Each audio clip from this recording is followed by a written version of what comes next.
प्राचीन काल की बात है, जब पृथ्वी पर धर्म और अधर्म के बीच संघर्ष चरम पर था।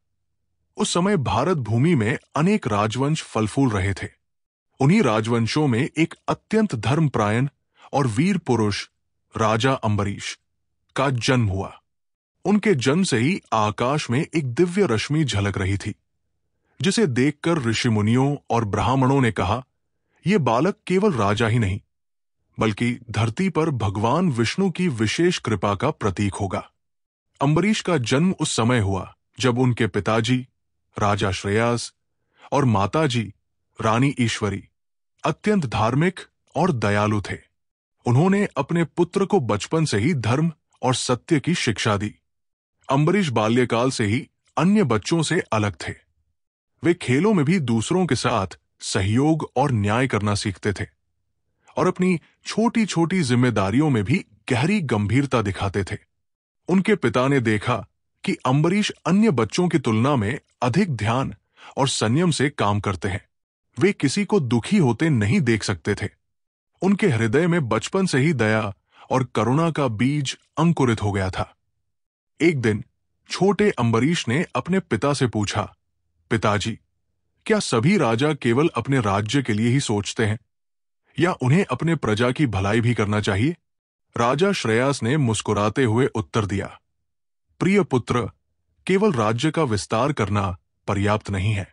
असली राजा वही है जो अपने प्रजा की भलाई, धर्म की रक्षा और न्याय की स्थापना करता है। यदि राजा अपने कर्तव्यों में अडिग रहेगा तो उसका राज्य दीर्घकाल तक फल फूलता रहेगा। इस उत्तर ने अम्बरीश के हृदय में धर्म के प्रति अटूट लगाव पैदा कर दिया। वो जान गया कि राजा केवल सत्ता नहीं है, बल्कि ये सेवा और भक्ति का मार्ग है।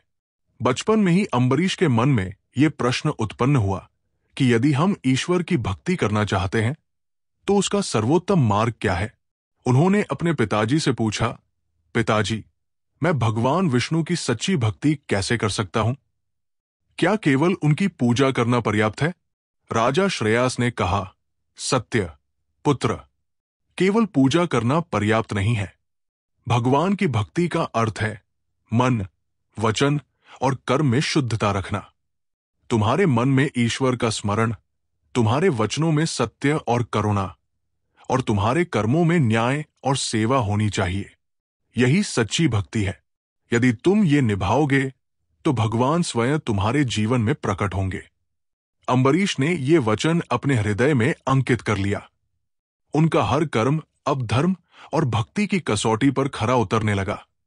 उन्होंने निश्चय किया कि वे केवल अपने राज्य के लिए ही नहीं, बल्कि संपूर्ण प्रजा और समस्त जीवों के कल्याण के लिए कार्य करेंगे। जैसे जैसे अम्बरीश बड़े हुए, उनका मन और अधिक ईश्वर की भक्ति में मग्न हो गया। वे अपने सामर्थ्य का उपयोग प्रजा की सेवा में करते। यदि किसी को भोजन, वस्त्र या शिक्षा की आवश्यकता होती तो अम्बरीश अपने राजसी खर्च और संसाधनों से उसकी सहायता करते। प्रजा उनके प्रति अत्यंत श्रद्धावान हो गई। वे कहते थे, अम्बरीश केवल राजा नहीं, बल्कि हमारे बीच भगवान के समान है।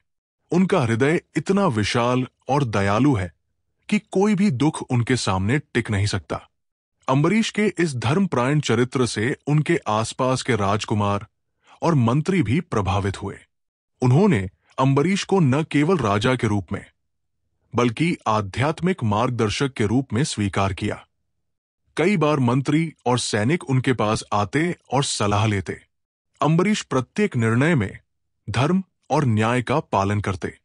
एक दिन अम्बरीश ने गुरु ब्रह्मर्षि के पास जाकर पूछा, गुरुजी, मैंने अपने जीवन का उद्देश्य धर्म और भक्ति को समझा है, परंतु मैं जानना चाहता हूं कि कैसे मैं भगवान विष्णु की सच्ची भक्ति करूं ताकि वे मेरे हृदय में स्थायी रूप से निवास करें।